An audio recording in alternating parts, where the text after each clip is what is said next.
Andy Strangeway is a painter and decorator. He lives in Yorkshire, in the north of England. When I say that he is a painter, I do not mean that he paints pictures. No, he paints people's houses and puts up wallpaper in their sitting rooms. That is his job.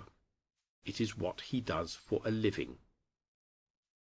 But when he isn't painting doors and windows, Andy collects islands. Let me explain. Scotland is a land of mountains and islands. There are 284 mountains over 3,000 feet high. That is a bit less than 1,000 meters high. Some people who are really keen on walking and climbing have climbed all of them. There are also 162 islands of more than 40 hectares in Scotland. Several years ago, Andy Strangeway decided to go to all of them. And this year he visited the last islands on his list. As far as he knows, no one has ever visited all the islands before. Perhaps you are thinking that visiting islands is easy. You just take a ferry to the island. You get off the ferry. Perhaps you go for a little walk, or buy a cup of coffee in a cafe, and then you get back on the ferry and go home. Easy, much easier than climbing mountains, which needs skill and energy, and which is often difficult and dangerous. Well, you can visit some of the Scottish islands by ferry, but out of 162 islands, 99 are uninhabited. No one lives there, so there is no ferry. So Andy Strangeway had to find boatmen to take him to many of the islands. Also, Andy decided that it was not enough just to visit an island.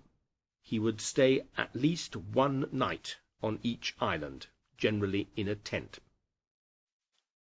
The Scottish islands are very varied. That means they are very different one from another. A few are low-lying and fertile. Others are really just rocks sticking out of the Atlantic Ocean. Some are close to the mainland and to civilization, to things like discos and supermarkets. Others are far out to sea. There is, for instance, a fascinating group of islands called St Kilda, far to the west of Scotland. People lived on St Kilda for thousands of years, making a living from fishing, keeping sheep, and hunting seabirds. But life there was very hard, and in 1930 the whole community left St Kilda and moved to the mainland. If you visit St Kilda today, you can see the ruins of the houses in which the people lived. It must be rather sad. Another island is uninhabited for a different reason. During the Second World War, the British government experimented with germ and chemical weapons to use against Germany. On an island called Grenard, scientists carried out experiments using a deadly disease called anthrax. This made Grenard a very dangerous place, and for 48 years the island was completely closed to visitors. Well, Andy has now stayed overnight on all the Scottish islands, including St Kilda and Grenard. He has endured rain, wind, and rough seas. He did not do it alone, however. He took his teddy bear, called Clyde, with him. So Clyde is the first teddy bear to visit every island in Scotland.